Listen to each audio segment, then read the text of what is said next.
Estimados participantes, les deseo un cordial saludo. Dentro del tema de descentralización fiscal,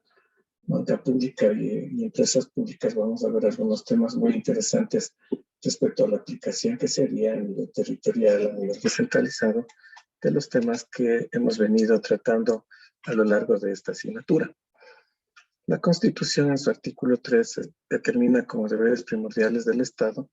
promover el desarrollo equitativo y solidario de todo el territorio mediante el fortalecimiento del proceso de autonomías y descentralización. El artículo 277 de la Constitución, por otro lado, nos indica que la administración pública constituye un servicio a la colectividad que se rige por los principios de eficiencia, eficacia, calidad, jerarquía, desconcentración, descentralización, coordinación, participación, planificación, transparencia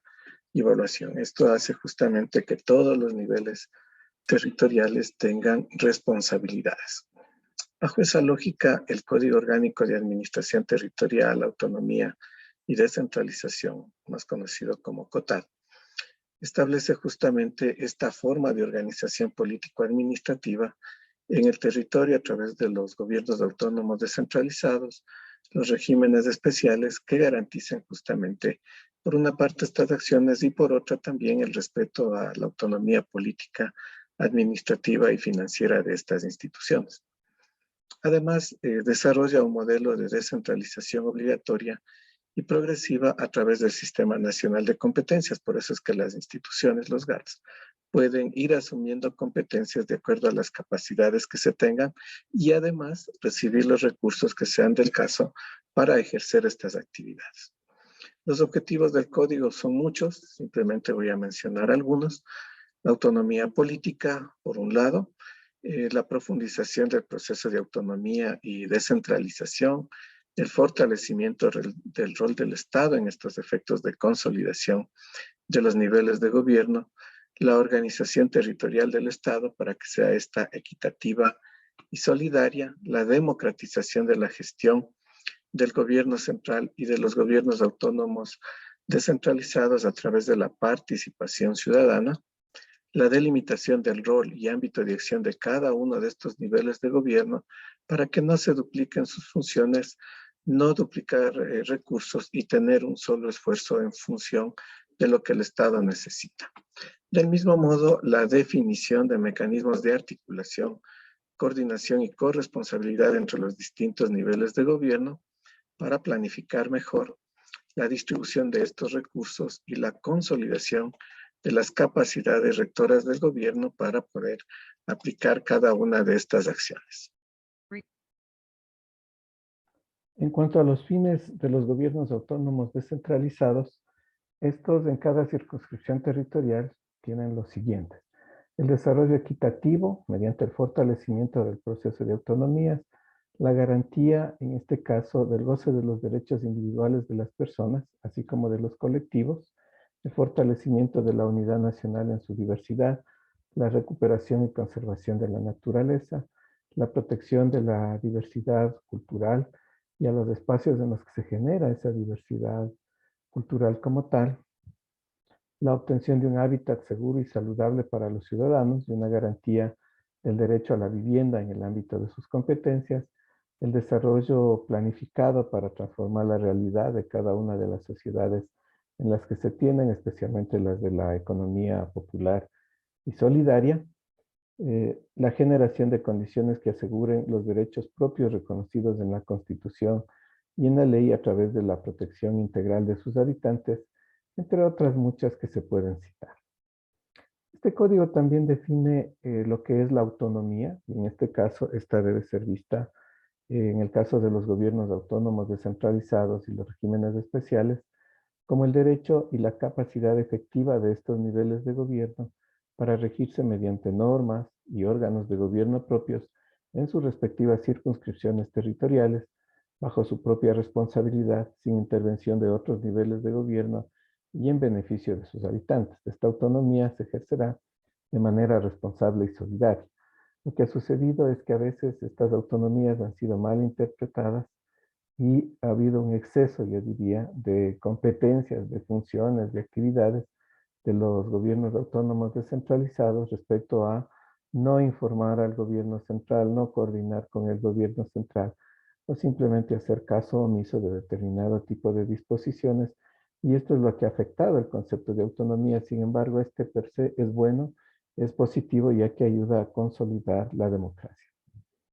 La autonomía política, en cambio, es la capacidad de cada gobierno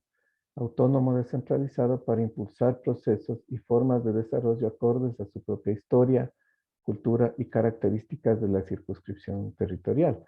Se expresa a través de diferentes facultades concurrentes que van asumiendo los gobiernos autónomos descentralizados y en función de ellas se la puede ejecutar y desarrollar. La autonomía administrativa consiste en el pleno ejercicio de la facultad de organización y de gestión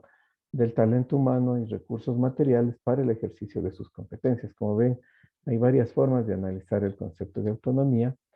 La autonomía financiera, en cambio, se expresa como el derecho de los gobiernos autónomos descentralizados para recibir de manera directa, predecible, oportuna y automática, en otras palabras, a través de transferencias directas, y sin condicionantes los recursos que les corresponden a su participación en el presupuesto general del Estado, que más le conocemos como preasignaciones a los GATS, así como su capacidad propia para generar y administrar sus recursos de acuerdo a lo establecido en la Constitución y en la ley. Este ejercicio no excluye la acción de los organismos nacionales de control y el uso de facultades constitucionales y legales, esto es, las competencias de la Asamblea de Fiscalización, las competencias de la Contraloría General del Estado, respecto a lo que son el fondo o los usos de los recursos y otras instituciones que se encargan bajo estas lógicas propias de esa organización o de ese control a nivel de la gestión nacional.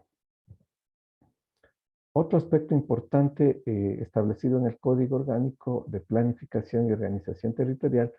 vendría a ser el fortalecimiento institucional, cuyo objetivo es generar condiciones necesarias para que los gobiernos ejerzan sus competencias con eficiencia, eficacia, participación, en definitiva, que tengan un modelo de gestión que les permita trabajar acorde a sus propias necesidades, ¿sí? Y que sea un modelo eficiente, que tenga una capacidad técnica de planificación, de ejercicio de las finanzas públicas, de calidad de los servicios públicos, entre otros. Para ello necesitan tener su propio presupuesto que está establecido en varias normativas y tiene varias fuentes. La autogestión, el presupuesto que se recibe, en este caso, de la preasignación del presupuesto general del Estado, otros ingresos que se pueden generar como parte de este ejercicio, especialmente a través de lo que sería impuestos, tasas y contribuciones especiales de mejora, cuyas competencias están establecidas y desglosadas de acuerdo al tipo de gobierno autónomo descentralizado. En cuanto al ordenamiento territorial, existen también algunas atribuciones que corresponden exclusivamente a los gobiernos municipales y metropolitanos que tienen que ver con el control y uso y ocupación del territorio o uso del suelo también, por lo cual los planes en ese nivel deben racionalizar las intervenciones del territorio en todos estos gobiernos. A esto se le denomina plan de ordenamiento territorial y este organiza el proceso justamente tanto urbano y rural del cantón. Me refiero a urbano y rural porque lo rural, si bien podría tener competencia también los gobiernos autónomos descentralizados provinciales, tiene mucho que ver también con la lógica de la coordinación, de la cooperación y de la mancomunidad, que son otros de los principios con los que se maneja, en este caso, el territorio. Este plan debe contemplar estudios parciales de la conservación y ordenamiento de las ciudades o zonas que tienen un valor artístico, histórico, cultural, proteger los paisajes urbanos, la parte ambiental, la parte agrícola, económica, ejes viales, y también el tema de riesgos y desastres o manejo de riesgos y desastres para garantizar, entre otras cosas, la soberanía alimentaria y que no se urbanicen suelos que pueden ser productivos, que lamentablemente en muchas zonas estos han tenido una vigencia y una cualidad muy diferente a la que se concibió a nivel del plan de organización territorial. En cuanto a la ejecución de los planes de organización territorial, estos deben realizarse mediante ordenanzas y entrarán en vigencia una vez que estén publicados. Su actualización es periódica y es obligatoria al inicio de cada gestión. Estos planes básicamente son unos referentes en los que se basa la planificación territorial, el ordenamiento territorial y que ayudan a mejorar justamente la gestión que tienen las organizaciones a nivel de territorio y nos ayudan también a evaluar los avances respecto al Plan Nacional de Desarrollo y las intervenciones públicas en general que se tienen sobre el territorio. En cuanto a los recursos propios y las rentas del Estado, que vendrían a ser lo que hemos visto con ustedes, las fuentes de financiamiento, de conformidad con lo previsto en la Constitución, los gobiernos autónomos descentralizados generarán sus propios recursos financieros y como parte del Estado participarán de las rentas de conformidad con los principios de subsidiariedad, solidaridad y equidad interterritorial. Ojo con estos conceptos que estamos viendo. Del mismo modo, como se establece en el Código Orgánico de Planificación, el artículo 165 determina el carácter público de los recursos y este es un concepto importante ya que los recursos que sean transferidos, generados o recaudados por los gobiernos autónomos descentralizados son recursos públicos independientemente de la forma en la que estos se hubieran generado. En el caso de los gobiernos autónomos descentralizados que reciban o transfieran recursos públicos, tendrán la obligación de aplicar los procedimientos que permitan la transparencia, acceso a la información, rendición de cuentas y control público de esos recursos. Por tanto, no son un dinero del municipio, sino de un recurso público que está a disposición del municipio para que sea ejecutado en función de la ciudadanía. Esto implica también el financiamiento de obligaciones y esto implica un flujo de ingresos y de gastos que debe ser estructurado y que no debería tener o que no debe tener un déficit, ya que todo recurso, todo gasto que vaya a tener debe ser contemplado en el presupuesto de conformidad con el artículo 115 del Código Orgánico de Planificación y Finanzas Públicas. Del mismo modo, los gobiernos autónomos descentralizados deben tener una cuenta central, una cuenta T que se llama, del Banco Central y pueden tener también sus propias cuentas, pero las transacciones deben hacerse a través de las cuentas del Banco Central, de acuerdo a la forma como se regulen las finanzas públicas. Estos recursos deben ser igual, de carácter anual, predecible, directo, oportuno y automático para efectos de que reciban esas transferencias y que puedan aplicarlas a nivel de su territorio. Por otro lado, la información, como ya lo he mencionado varias veces, la información presupuestaria que tenga que ver con programación, formulación, aprobación, ejecución y evaluación del presupuesto debe ser pública y debe ser difundida a través de la página web como parte de la gestión de transparencia que se hace, ¿sí?, para definir justamente las condiciones más apropiadas con las que están funcionando los gobiernos autónomos descentralizados. Y esto es obligación de los ejecutivos emitir esta información de manera trimestral y a la Asamblea Nacional de manera semestral. Esta administración financiera de los gobiernos autónomos descentralizados no es diferente de la administración financiera pública, ¿ya?, salvo que se genera a través de los ámbitos territoriales subnacionales, ¿sí?, pero debe regirse por las normas, los codificadores presupuestarios y contables establecidos por el ente rector de las finanzas públicas, que es el Ministerio de Finanzas. En cuanto a la concesión, ampliación o incentivos o beneficios de naturaleza tributaria, estos pueden hacerse también a través de los gobiernos autónomos descentralizados, a través de ordenanzas. ¿Sí? Esto significa que se pueden modificar muchas de las cosas que podrían mejorar la forma en la que se perciben a las organizaciones los pagos de tributos, etcétera, a nivel territorial, pero considerando, por una parte, la previsión de su impacto presupuestario y financiero, la metodología de cálculo, las premisas que se están adoptando para su aplicación y las medidas de compensación o aumento de los ingresos en los ejercicios financieros. En cuanto a los tipos de recursos financieros, debe haber una previsión de impacto presupuestario y financiero y estas medidas no deben disminuir los ingresos de los ejercicios financieros en los que se establecen las metas fiscales. Estas pueden ser a través de la creación o aumento de tributos, la ampliación de la base de cálculo, asociada a nuevos contribuyentes, que generalmente se lo hace a través del Plan de Ordenamiento Territorial, aumento de alícuotas, que definan las ordenanzas correspondientes. Y también los gobiernos autónomos descentralizados pueden encargarse de los subsidios, que vendrían a ser el cobro por la prestación de servicios, que debe aplicarse respecto a determinado tipo de servicios que se presenten en determinados sectores, que tengan menores ingresos y que sea necesaria la contribución en este caso del Estado o de los GATS, para que ésta se pueda ejecutar. En cuanto a los recursos financieros, los gobiernos autónomos descentralizados tienen los siguientes: ingresos propios de gestión, transferencias del presupuesto general del Estado, otro tipo de transferencias, legados y donaciones establecidos en normas, la participación en las rentas por la explotación o industrialización de recursos naturales no renovables en el territorio, y los recursos provenientes de financiamientos. Pueden ser internos,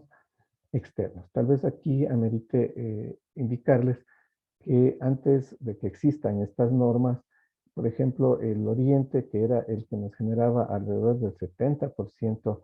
de todos los ingresos del presupuesto general del Estado, nunca recibía un centavo por concepto de renta petrolera, y sin embargo tenía que afrontar los problemas propios también de la industria petrolera, como el tema de remediaciones ambientales, el tema de problemas en cuanto a las logísticas, no había carreteras, etcétera. Entonces son medidas de compensación respecto a la generación de estos recursos. Lo propio podríamos hablar en otras zonas, si se desarrollaría una explotación minera a gran escala, etcétera, etcétera, etcétera. En cuanto a los ingresos propios de la gestión que tengan los gobiernos autónomos descentralizados, cada uno de ellos puede o debe generar sus propios ingresos, y estos están sujetos, como ya se indicó, a las finanzas públicas. Estos pueden provenir, como ya se indicó también, de impuestos, tasas y contribuciones especiales de mejora, venta de bienes o servicios, renta, inversiones y multas, como por ejemplo tránsito, etcétera, venta de activos no financieros, recuperación de inversiones, así como rifas, sorteos, entre otros ingresos, lo cual faculta para que algunas entidades puedan tener sus propias formas de lotería, entre otras formas que podemos también trabajar como GATS. En cuanto a las transferencias del presupuesto general del Estado, estas corresponden a los gobiernos de acuerdo a la forma de asignación establecida en la Constitución y de acuerdo a cómo las competencias que se hubieran definido sean transferidas a los gobiernos autónomos descentralizados. Y como ya indiqué también, la participación de las rentas en la industrialización de recursos naturales no renovables, estos se hacen de acuerdo a la circunscripción, ¿ya? Y ese derecho se ejerce justamente de acuerdo a lo previsto en la Constitución y lo que se disponga en las leyes definidas en el sector correspondiente, independientemente de la inversión o de las acciones orientadas a la restauración de la naturaleza en ese sentido. Dentro de esto, el concepto de presupuesto para los gobiernos autónomos descentralizados debe ajustarse a los planes regionales, provinciales, cantonales y parroquiales establecidos en el Plan Nacional de Desarrollo, que es el concepto de alineación que trabajamos con ustedes. Los GATS tienen que alinearse a través, en este caso también, a través de lo que sería el Plan Nacional de Desarrollo, Objetivos de Desarrollo Sostenible, las competencias o el plan territorial a nivel de provincia, el plan territorial a nivel cantón, el plan territorial a nivel de parroquia. Y obviamente, conforme a eso, se establecerán los objetivos estratégicos e institucionales que ya los trabajamos con ustedes. La característica de los presupuestos de los GATS es que estos deben ser participativos. Ya hemos tratado algunas cosas de esto con ustedes, y las inversiones deben igual estar orientadas hacia la mejora de la comunidad, de la ciudadanía, por sobre otras acciones. Y del mismo modo, todo programa o proyecto que sea financiado con recursos públicos debe tener, como ya hemos dicho antes, objetivos, metas y plazos al término de los cuales estos deben ser evaluados. En cuanto al periodo, del mismo modo, el ejercicio financiero de los gobiernos autónomos descentralizados es anual, es decir, comienza el 1 de enero y termina el 31 de diciembre de cada año. Hago esta aclaración porque en otros países, por ejemplo, países anglosajones, sus periodos fiscales son de junio a junio. ¿Sí? Y no necesariamente están ajustados con el fin y el inicio del año. Y esto de alguna manera les da más solvencia y más holgura para desarrollar otros temas. Y del mismo modo, los presupuestos deben ser únicos. No puede haber un presupuesto de una cosa y de otra cosa, sino que este debe reflejar toda la gestión de la organización. En cuanto a la aprobación de los presupuestos, estos deben ser aprobados por el órgano legislativo, en este caso los consejos municipales, los consejos provinciales, los consejos de las juntas parroquiales o la junta parroquial como tal. Dentro de estos deben estar contemplados recursos destinados a inversión social como educación, salud, seguridad, protección ambiental y otros que deben ser definidos como gastos de inversión. Con ustedes hemos trabajado este concepto también de gasto de inversión.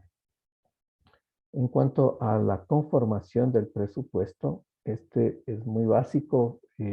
Cuando hablamos de materia contable, hablamos del estado de situación financiera, que sería activo, pasivo, patrimonio.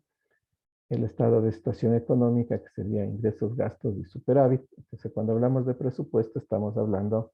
justamente del estado de situación económica que tiene ingresos, gastos, y estos se sujetan a disposiciones generales. Y al igual que lo establece el Código de Planificación y Finanzas Públicas respecto al presupuesto del Estado, este debe tener un anexo que detalle la forma como se distribuyen los recursos y los sueldos y salarios a nivel de los municipios. Obligatoriamente estos presupuestos deben estar financiados y deben justamente regirse a las normas nacionales de aplicación de la materia en la que esto se desarrolla. En cuanto a la forma como está agrupado el presupuesto, estos ingresos se agruparán por títulos y capítulos a través de partidas de acuerdo a las disposiciones que emita el Ministerio de Finanzas. Es decir, ya no hay codificaciones únicas, sino que estas están consolidadas. Otras organizaciones que están presentes en territorio serían, por ejemplo, la banca pública. En ese sentido, el Código Orgánico de Planificación y Finanzas Públicas establece a la banca pública o los recursos que tienen las bancas públicas para que estos sean manejados de manera técnica y con capacidades de gestión a través del cobro, pago o transferencia de dichos recursos hacia otras entidades financieras o inclusive hacia los propios beneficiarios a nivel territorial. En ese sentido tenemos algunas entidades que conforman este sector, pero nos vamos a concentrar más en la forma como la banca pública trabajaría con los gobiernos autónomos descentralizados, y es así como podemos ver que la gestión y acreditación de los recursos públicos del presupuesto general del Estado debe hacerse a través de esta cuenta única del Tesoro Nacional, es decir, esta cuenta T que les mencioné anteriormente, y con las subcuentas que se tengan y se consideren necesarias para su aplicación. Para este manejo de depósitos y créditos, en el caso de las empresas públicas, gobiernos autónomos descentralizados y las que correspondan, se deben crear cuentas especiales también en el Banco Central a efectos de gestionar determinado tipo de pagos y de transferencias. El tema de la banca pública ayuda a generar o a gestionar la liquidez en el sector público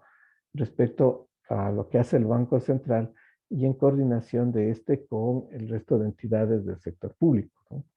De conformidad con la reglamentación que se expida, y este no debe afectar a la disponibilidad de recursos de las demás entidades y organismos, y además es de exigibilidad inmediata. Sin embargo, cuando se crean presupuestos con déficit fiscales, en este caso el Banco Central o las entidades deben esperar a tener recursos, a tener captaciones, y eso ha hecho que muchas veces las demoras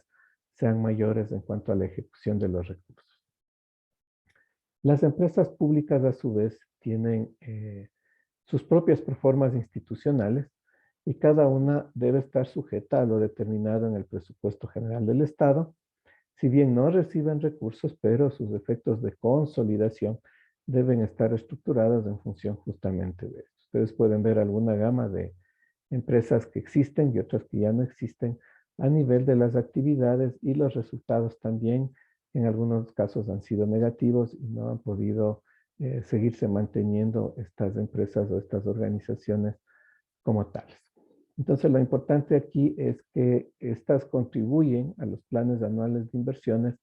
a la generación y a la gestión de recursos, y por esa razón deben estar con más lógica alineadas al Plan Nacional de Desarrollo y a las directrices presupuestarias que son emitidas en este caso por el ente central de la planificación, y deben estar articuladas también con la banca pública para incorporar dichos programas a las actividades previstas en las normativas. También cabe mencionar que las empresas públicas pueden contratar créditos con el Estado a favor de estas empresas como tales, y también con otras entidades financieras públicas. Es decir, al tener una personería jurídica, estas pueden también ser sujetas de crédito y pueden gestionar también este tipo de recursos que tienen que ser recuperables y que tienen que ser pagados a las tasas de interés vigentes en la banca de desarrollo. Esto se debe hacer a través de las regulaciones que se tienen con el ente rector de las finanzas públicas, a través de los mecanismos y términos para que esos valores sean restituidos, ¿sí? Así como el financiamiento correspondiente. Les recuerdo que las empresas públicas no tienen ni deben contar con presupuesto general del Estado y deben ser autosostenidas. Con eso estamos acabando esta última parte. Les agradezco mucho por la paciencia en estos módulos, y espero que les vaya súper bien y que terminemos de la mejor manera nuestras actividades como tales. Muchas gracias a todos.